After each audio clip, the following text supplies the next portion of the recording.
What is good, everyone? This is your host, Deanna Radulescu, your host of Label Free Podcast. Live your best life, but you must live label free. As always, bring incredible guests from all over the world, so sit back, relax, and tune in. My next guest battled a 16-year porn addiction, 10-year struggle with drugs. He is now a consciousness and recovery coach with an extensive portfolio of working with hundreds of CEOs, founders, and C-suite executives. Please welcome Zach Blakeney. Zach, welcome to the show. Thank you, Deanna. It's my honor to be here with you. It's my honor to have you. Recently I have been experiencing more of these conversations about the struggle with porn addiction. And I want to kind of hear a little bit of your recovery process of getting a handle on that. And then I kind of want to get into how you help people and why you think that it's important or now that it's being more talked about, because I think that's a key thing. Yeah. So I can't really talk about the recovery process without talking about my experience. So I would love to talk about my experience and I'll bring it through recovery. Absolutely. Yeah. So I want to start with a couple of defining moments of my life. And the first one is that I was leaving the gym with my then wife, and we had a business together. You know, we had run a very successful fitness business at this point. And we were the darlings of the gym. We were like the power couple that everybody wanted to be like, right? Everybody envied our relationship. But what they didn't know, and really what my ex-wife intuited but didn't really know, was that I was struggling with porn. And I had been struggling with porn for a very long time. So we're leaving the gym, and she grabs my hand, and she says, "We need to talk." And anybody that knows those 4 words inside of a relationship knows that normally this is a big experience or a big talk that's coming. Well, for me, it stimulated a lot of anxiety. Well, it stimulated a lot of anxiety because I'd been hiding an addiction for 16 years of my life. Wow. And it all started back when I was 14 years old. Now, when I was 14, it was also the year 2000. So if anybody remembers that time, this is when we moved from dial-up AOL internet to broadband internet. And with high-speed internet came a lot of new videos, and this is really where the online porn industry started to flourish. Yeah. For me, I was just a 14-year-old boy. I had been told to not watch porn. I had been told that, hey, having sex before marriage is a sin, and masturbation and all these different things. But ultimately, if you tell somebody that they can't do it, it automatically creates a inquiry, curiosity inside of that person to why. So couple that type of motivation, plus I was 14, horny, and just wanting to explore my own sexuality, and I started to dive into it. Well, I didn't know at the time that that was going to turn into this 16-year addiction. And throughout my time, I experienced some of the worst side effects from porn addiction. Things like social anxiety. To be able to talk to you right now in front of you and on this podcast, to be able to speak on stages would bring me so much fear. I would quiver, shake, my body would sweat. There was no way that I could do that. Yeah. The other thing was I was experiencing performance anxiety. So I actually experienced what's called porn-induced erectile dysfunction. And I was experiencing this in my early 20s, in the height of my sexual prowess, right, as a man. So those 2 things were very heavy in my heart and create a lot of different distortions or thoughts in my mind of self-deprecation, self-doubt. I would say things like, what's wrong with me? Why am I not like other men? Why can't I perform in the bedroom with women? It had me actually even question my sexuality at some point, because I was having all these experiences that were showing me that, like, hey, am I not attracted to women? Although I knew that wasn't true, right? Right. Yeah. The other things that were happening that come from this type of addiction, and any addiction, and I'm going to get kind of broad in a little bit, but I'll keep this specific, is that I was lying about it.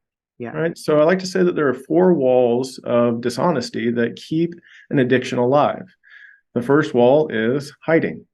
What you hide from others, you hide because you feel some sort of shame about it. So hiding is a symptom of shame. And when we hide the addiction, of course, it continues to stay alive. With hiding comes lying. So you'll lie about the addiction, but really what's interesting here is that you won't necessarily lie about the addiction, but you create stories to protect it. And these stories are dishonest. Yeah. Now, lying starts to become something that's mapped not just to protect this addiction, but with everything. I would create stories. I would fabricate stories about, what I've done in my life, about interactions I've had with people that I'd never met before, about how well I was doing. Like, it was incredible how far I would go to create a false reality. Oh, wow. The next one is denying. So, of course, you're going to deny that you have a problem, right? And interestingly enough, what we deny doesn't have it disappear. It actually empowers it to have more control over you. And then the last wall is trying. And trying is not actually doing. So trying is such an interesting thing that we do as human beings, where we say, well, I'm trying. And we feel temporarily better by saying that, but ultimately we're not getting the result we want long term, so we're suffering. And I can't tell you how many times I was trying, right, to stop porn, to quit porn. I can't tell you how many times I lied to myself saying, this is going to be the last time. I mean, hundreds of times. And I must have watched it tens of thousands of times over the 16 years. Mm-hmm. So that brings us up to this point where, she's grabbed my hand and we walk out. So we go to my truck and we get inside and she says, let me see your phone. And of course, my anxiety is through the roof. So I reluctantly give it to her. And then she goes to my in private browsing. Now, I had an Android in 2017, and that phone model, even if you were to do something in private browsing, if you were to search it over and over again, as most addicts do, then she hit the search bar and these searches started to show up. Right. And she shows me the phone and she says, what's this? And I said, I don't know. That's not me. Oh. She said, this is your phone. Who else could it be? And I said, I don't know. Somebody hacked my phone. It wasn't me. Now, while I'm saying this, there's another voice inside of me. And this voice inside of me is saying, tell her the truth. Yeah. Tell her the truth very loudly. And she asks a third time. She says, look, if you don't tell me the truth right now, I'm going to leave you. Third time, I say, it wasn't me. But as I'm crying saying it, I also say, but I did watch that. Now, this was the first time that I really became aware of the duality inside of myself, that there were seemingly two parts to me. And as we left, she got out of the truck, and obviously I'm in the worst spot I've ever been in my life. It was the first time that I contemplated seriously committing suicide. I thought about how I could run my truck into a pole. There was a local sporting goods store that I was going to go buy a gun, all these different things. But while I'm thinking about this, a question pops up into my mind. And the question is, who's listening? Yeah. Who's listening to these voices inside of me? Yeah. So about 4 weeks later, she comes home from work. And at this time, I had started to reach out and get help. So I was seeing a sex therapist, and I had started going to PAA, Porn Addiction Anonymous. But I did not continue with that. And I'd love to talk about that later if you feel called to do so. And I could tell that something was wrong. And so what's wrong?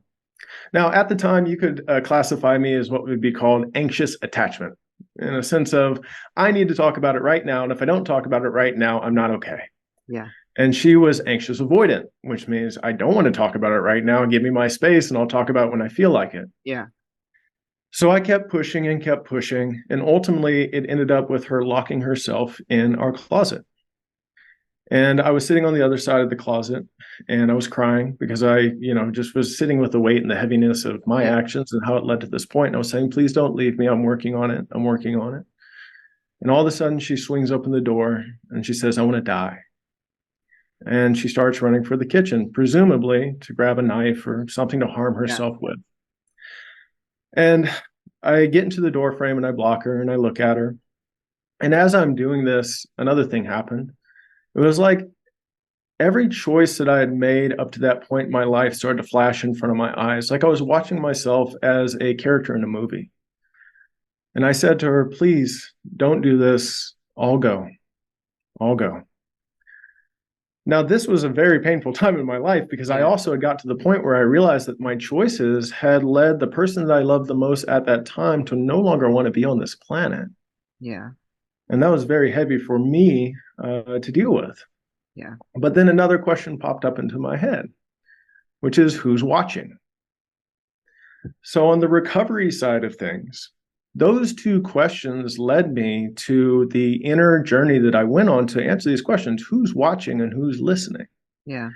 And that recovery led to me diving into all the different science behind addiction. I wanted to learn what happened to me, right? So I learned about subconscious remapping and neuroplasticity and epigenetics and all the different things that were starting to give me some clarity on what happened to me physiologically. Yeah. But I felt like there was something missing still. There was a substantial foundation in all this unsubstantial information that was still missing, that I didn't really understand what that was. So while I was going to PAA, they have you start with a statement. And the statement is, "Hi, my name is Zach. I am a porn addict, Mm-hmm. and I am powerless against my addiction." And that statement intuitively did not feel right to me. Now, I understand the philosophy behind it. I understand what they're doing is having you admit that you're having a problem, right? So it is rivaling the denial. Yeah. It's moving you into acceptance, but it didn't feel right. Mm. So that substantial foundation that I was looking for brought me back to a relationship with God. And I was raised Roman Catholic. Anybody that knows anything about that religion, it's very ritualistic. And for me, I wasn't very connected to it.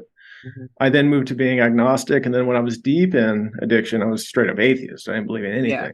I couldn't believe that a God would have me suffer in this way.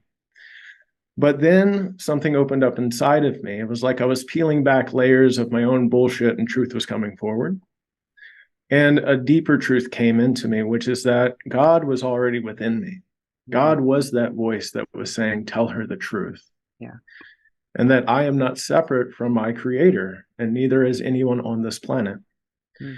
So that brought me into a new level of understanding, which is consciousness, which is why I kind of label myself as like a conscious recovery coach or maybe a spiritual recovery coach, because I see what happens within a lot of religion, especially the Western religions, with the shame and the guilt that's placed upon sex and sexual expression. Mm. And I had to redefine my own relationship with God for me to have that substantial foundation. And then through that, a lot of knowledge started to come forward that I can only explain to be intuitive. Yeah. So blending that intuitive knowledge with this science of addiction is what has given me the tools, the resources, and the wisdom to be able to guide so many men to heal today. Yeah. Wow. That's amazing. I kind of want to talk about the emotional side of that addiction. So for me personally, like I mentioned before we started recording, my late husband, he went to actually rehab twice for love and sex addiction. And there is a total disconnect that happens in your relationship with someone that's engaging in that kind of addiction, which porn is included in that, obviously, love and sex, So I want to talk like what had happened, obviously, in the breakdown of your first marriage because of that addiction. Yeah, so I'll talk about my experience first and what I have uncovered in a sense of this addiction. Mm-hmm. Really, all addiction is a biochemical addiction. Right. So the "I am an addict" is actually not true. The true statement is, "I am not an addict, but my body is addicted." Hmm.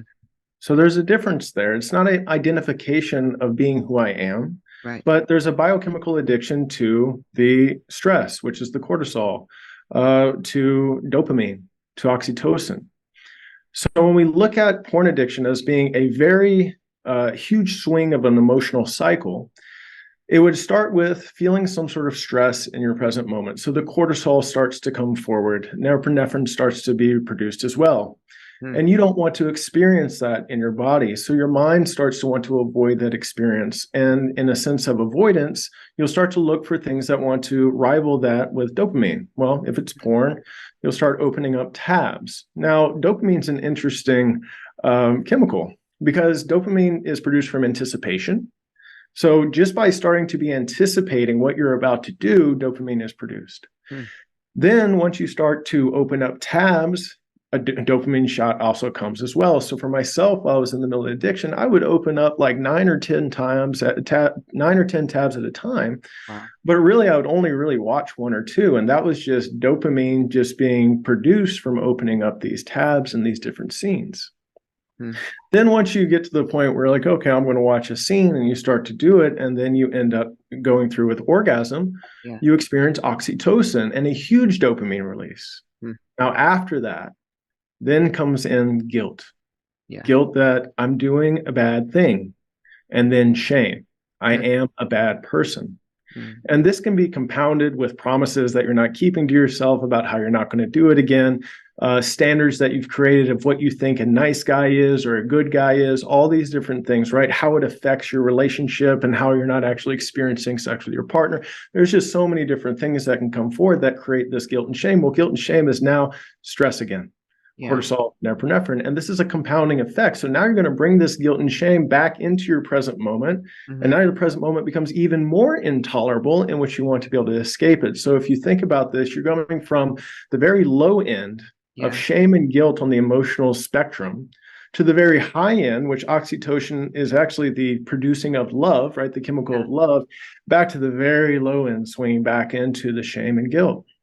Mm. So that was my experience, and that's why porn addiction is so incredibly addictive. I think it's more addictive than drugs, because drugs have this experience of creating this happening, and so does alcohol.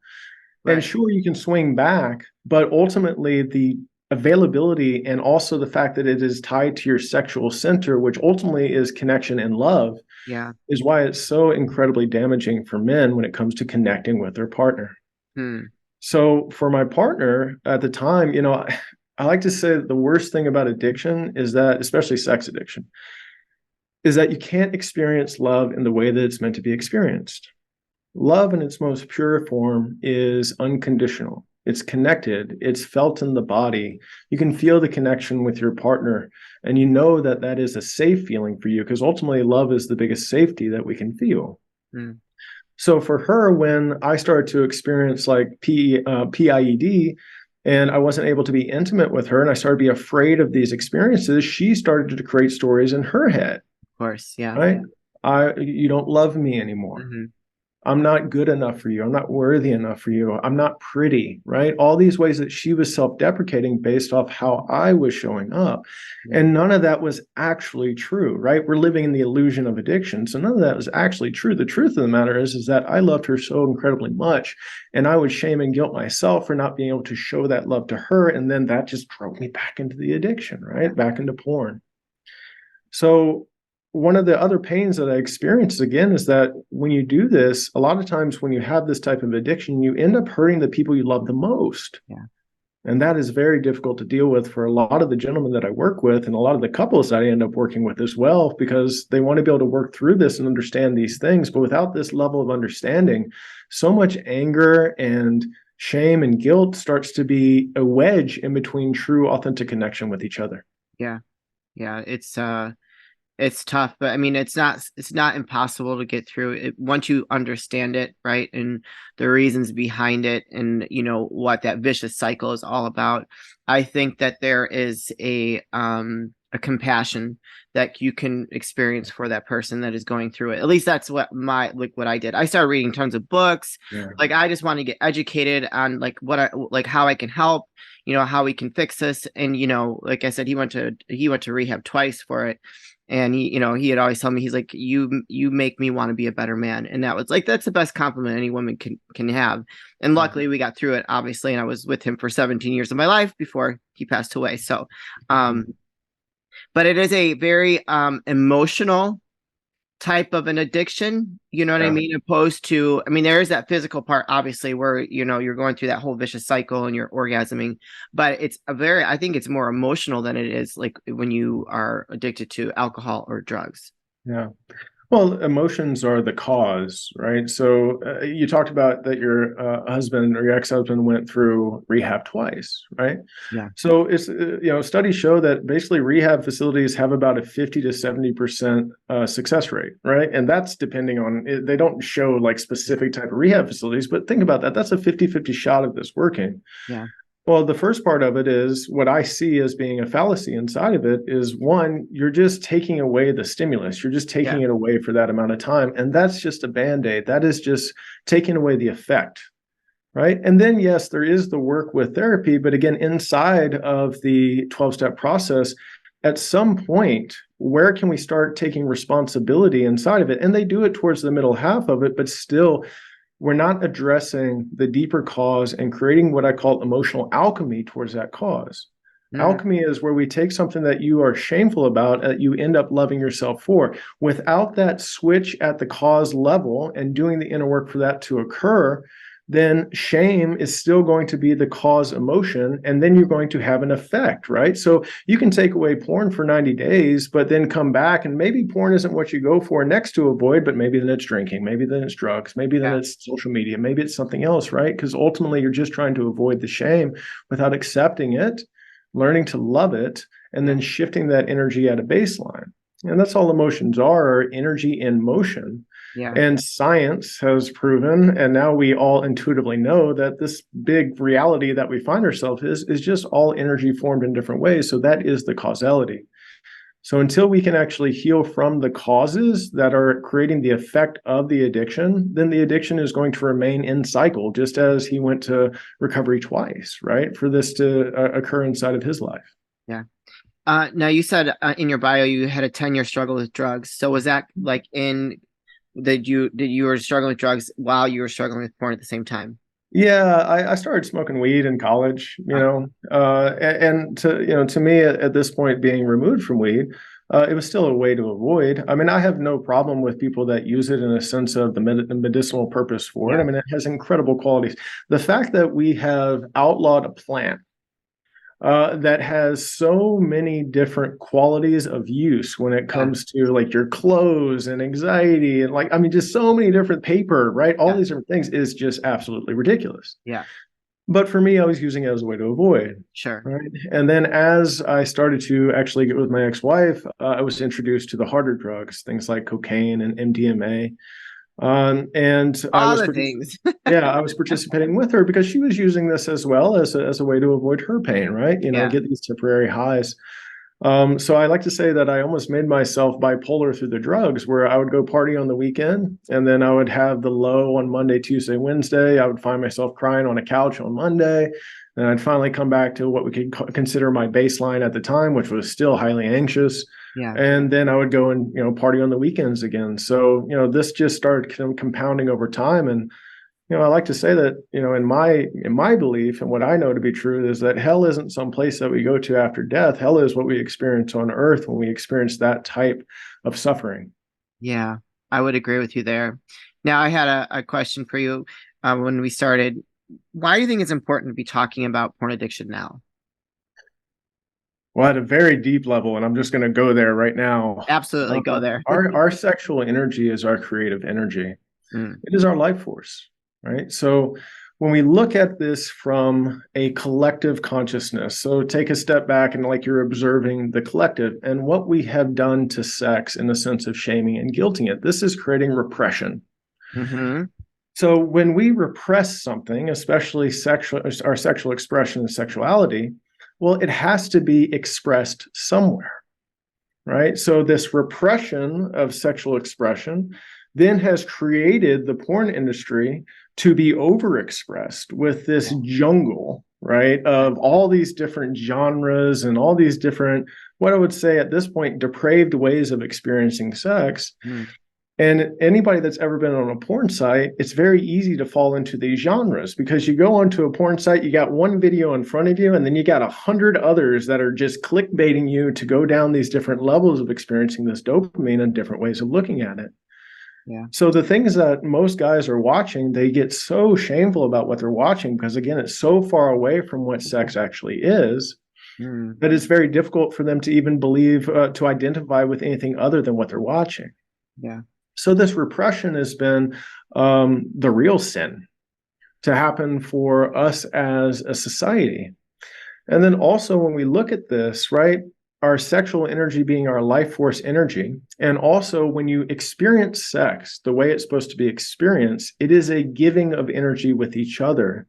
This is why making love, right? You're giving love to each other through the process. And if we were going to use the energy centers or chakras, whatever you'd like to call them in this way, the green energy center, the fourth energy center of the heart, when sex is being experienced, that is given to each other. So this is why people will feel rejuvenated after this is sexual healing, right? You're rejuvenated after sex. But when we're actually watching porn or even masturbating to ourselves, we're only activating the yellow energy center, which is the identification or self-service energy center. And we're draining our creative energy, but we're not receiving any energy for our partner. So it's taking away from our life force, our willpower to create and to move forward and actually impact this world in a positive way. So if I were to call anything evil, I would call that being the biggest evil right now we're experiencing on the planet, is that how many men and women at this point are being robbed of their, well, let me rephrase that, are choosing to rob themselves of their own sexual energy and life force, and then choosing to not rise to the occasion to discover and experience the highest version of who they are. Wow, that was very well put. So at what point do you think it's important for someone to acknowledge that they have a problem and reach out to someone like yourself? Well, if you've listened to my story so far and you identify with any of the experiences that I have, I would hope that would give you the inspiration to know that this is true and to move through the denial. The type of symptoms that are very common, right, are really just the not being able to experience the type of fulfillment in your relationships, whatever it is that you define yourself as, fulfillment in your work, the fear that you experience so much, right, anxiety, feeling like you're stuck in the same pattern, right, you keep repeating patterns over and over again. These are just cues for you to look at the truth of your experience and to know this to be true. One of the hardest things that happens, and one of the more difficult things that happens to us as human beings, is that we will allow other people's beliefs to invalidate our truth of our experience, right?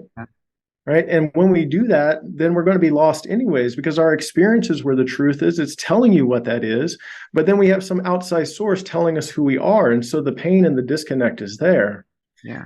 But just to wrap up the answer to that question, I would say, hey, just listen to what I had to say. And if you identify with any part of what I've said so far, that is your call to reach out, to get help, and to truly transform into the person that you are. Yeah. You mentioned before we started recording that you have a lot of women that actually reach out to you on behalf of their partners. Can you talk a little bit about that? Yeah, so the common pattern in that is that in the same way that, I experienced it with my ex-wife, is that this comes forward. Again, human beings are the most transparent beings on the planet. You can hide nothing even if you try, right? Energy doesn't lie. It's like, in a very simple way, your husband or your man comes home from work, he's had a hard day. You say, hey, what's wrong, babe? And you say, I'm fine. It's a lie. You know what I mean? Yeah. Like that's just a very easy way to be able to see this, right? So it happens in that way. And then once it happens in that way, the man still has pride of not wanting to receive help. So since they don't want to receive help, they continue to experience the suffering of now this addiction coming forward, but really not doing anything about it. So at that point, typically the wife or the girlfriend will reach out to me on behalf of that man because she can't stand it anymore. Yeah. Because he's not moving. And since he's not moving, she goes ahead and takes the responsibility to make it happen. And I'll tell you, about 50% of the time, it is actually well received by the man. The man realizes that, man, she's actually doing this out of love for me, and we're at this point. The other 50% of the time, the man's still in denial. He's not ready to accept that help. Yeah. And interestingly enough, what shame does to us is it has us continue to experience the suffering because at some deep, depraved level, we believe we deserve it. Yeah. So we continue to experience that, and we're willing to experience the greater pain of separation, divorce, being alone, all the different things that I know will happen. Yeah. If you don't actually take care of it now. Yeah. I'm going to ask you for your links in a minute, but where are you in your life with the relationship? Have you remarried, found somebody new, and what does that look like for you after your recovery? Yeah, I have a fiance now. And the very first week that we started dating, I was completely transparent about everything. I threw everything out onto the table because there was a lot of things, right? But ultimately, we were living in the same city as me and my ex-wife in the fitness business. I was in fitness at the time still as well, and so was she. So, I was just like, here's who I am. Right. If you love it, great. If you don't, then it's not for you. But for her, again, it was something that she had never experienced before. She had never experienced a man that was so willing to just be transparent about his experience and where he was in his life. So that really set the foundation for our relationship. And now, she is my absolute best friend. She's somebody that I can come to, I can talk to, I can cry in front of her. I can let all my emotions go, my frustration go. She doesn't see me as being a weak man for doing so. She holds space for me. And she allows me to move through some of the lows that I still experience as a human being. I'm not immune to the lows of life, but my lows of life don't bring me into the deeper pain of addiction anymore. Yeah.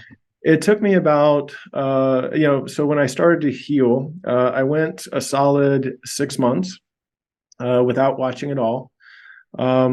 I didn't end up watching it. I'll say I went longer. I was going to block that story. I went a year without watching it. I went 6 months before she just couldn't handle the recovery process. Again, at the time, I don't blame my ex-wife. She said she didn't leave me because of the porn. She left me because I lied to her and I betrayed her trust and she couldn't trust me again. Right. That's really what was the cause. So that's fine. You know what I mean? Yeah. But I did end up watching it again about a year after that. And even then, for the next 2 years or so, from about 31 to 33, I'm 36 now, I still watched it on occasion. But what was interesting is that I knew I was healed from it because it didn't have the same emotional tug. It was like when I was done, I could take it or leave it. And hey, yeah, did I experience it again a couple of times? Sure, I chose to do so, and I could still take it or leave it. Yeah. So one thing that happens in the addiction recovery space, they call it a relapse. Mm-hmm. A relapse implies that you were forced back into doing something. I come from the place of choice. No, I chose to do it again. Yeah. And now I'm choosing to have my interpretation of that that's helping me move away from it. And then that's the other thing is that anybody that's struggling with addiction, they have this thing where it's like, well, it's so unrealistic to believe that you just can't do it anymore. And I like to say to them, I was like, look, if you went to the gym once a month for a year, would you consider that a habit? I'm like, no. Right. So why are you shaming yourself for possibly doing it once a month when you were doing it possibly every single day? Like this huge improvement and growth, and you just have to let the energy inside of you continue to alchemize, and then over time it subsides in the intensity to pull you back into that into porn. Yeah, I love that. So you just one more question, and then we're gonna start wrapping things up. So if they've experienced porn addiction and they've recovered, do you think it's unhealthy for them to masturbate again? So I don't think it's unhealthy to masturbate, so this is where we go into a lot of different crevices of there's this big no fat community and all these different things. Look, shamelessly exploring your own body and your own sexual energy, there is nothing wrong with that. Right. There's nothing wrong with masturbation. I told you that, hey, if you're going to do it by yourself, you're draining yourself through that process. But what if you were giving yourself love while you were doing it? Yeah. Right. It's really the shame that creates the disconnect inside of it. So the other thing is, are you honest and transparent with your partner? Right. Now, it's like, I'm not going to sit here and say, hey, every time you masturbate and you go tell them that you're masturbating.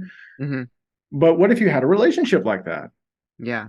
Right. I mean, that's really the baseline of how deep this goes and how much you're willing to hide. But how much does your partner, well, let me go back. How much, one, do you first accept yourself and accept your own sexuality? And then two, how much does your partner accept and love you unconditionally for who you are? So I don't think there's anything wrong with, honestly, anything. I like to say that there really is no right or wrong, but here's how I'd frame it. If you had a door, right, and that door was opening and shutting, but then at some point the hinge broke. Yeah. You wouldn't call that door wrong. You would say that the door is faulty, right? It's not working, right? So ultimately, I sit in this space of saying, does it work or does it not work? Does it serve you or does it not serve you? And if you use that lens to judge your own thoughts, your own behaviors, it'll guide you much faster to the truth of your experience rather than sitting in the shame and the guilt of being wrong. Yeah. Yeah. Beautiful. Zach, where can people find you, connect with you, and learn more about working with you? Yeah, absolutely. So I'm on all my social media outlets. I am at Zach Blakeney. So nobody has my name, ZackBlakeney. If you're coming from this podcast, just DM me label free. That way I know that you're coming from this show, and just know that I'm completely open and transparent with you. I'm willing to serve. I'm not going to hold anything back. I just want to be able to hold space for you and whatever you're experiencing. With that, I have some free offers. I have a free training and mini course that I give out where I go a little bit more in depth about my experience, and also with some tools, some really powerful tools that can start to create some distinction in your mind to put you on the pathway to healing. Yeah. And then I have a free private Telegram group called the Born Free Brotherhood that I have. How many men? We got 80 men in there right now that have come through. And they're inside of there sharing with each other, growing with each other, and healing together. Along with the other free resources, I have. So probably resources is a hard word to say today. And then also we have my one-on-one coaching.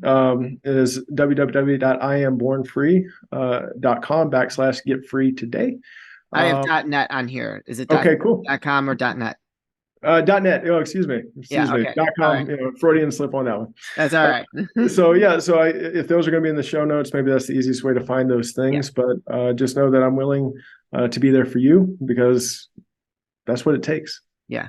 Beautiful. You guys, I am going to put those links in the show notes. So don't hesitate to go follow Zach on his social media. Go click the links if you if this resonated with you or you know someone that might need this kind of help. Don't hesitate to reach out and at least take advantage of the free training and follow him on social.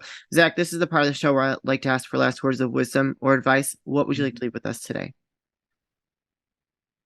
It is by experiencing who you are not that who you are is revealed to you. This is what's called the divine dichotomy. And anybody that has struggled with addiction or any sort of past trauma understands this once you heal from it, that these experiences are valuable for you. I couldn't be the man that I am today without experiencing the suffering and the pain of all the experiences that I was able to tell on this show today. And all that did was show me who I'm not. Mm-hmm. And then by me seeing clearly who I'm not, again, who I am just automatically started to come forward. Yeah. And as it came forward, yes, it's so valuable for you to start to define who you are. What does the highest version of yourself look like? These are incredible questions to go through, but it's just giving you the mirror to know who you're not. Mm-hmm. So if you're on this journey right now of life, and this is not anything just for addicts, this is for everyone. Every human being experiences the divine dichotomy. If you take a different perspective on what you've experienced and you see it as what you once were, for you to be who you are, gratitude is the only emotion that comes forward. Beautiful. Woo! Zach, thank you so much for sharing your journey with us, being vulnerable and helping others that might be experiencing the same thing. It is a very difficult road. I've experienced that from, a partner side of things. And I think it's amazing that you are helping men and women that might be struggling with what you had gone through, because it is a different kind of an addiction nonetheless, but it is a different kind that I'm loving having this conversation about. So thank you very much, Zach. It's my honor, Deanna. Thanks for having me on the show. You're welcome. You guys, this is your host, Deanna Radulescu with Label Free Podcast. To live your best life, you must live label free. As always, don't forget to subscribe, follow, rate, review, comment, share, all those things. And I'll be back soon with more dynamic guests.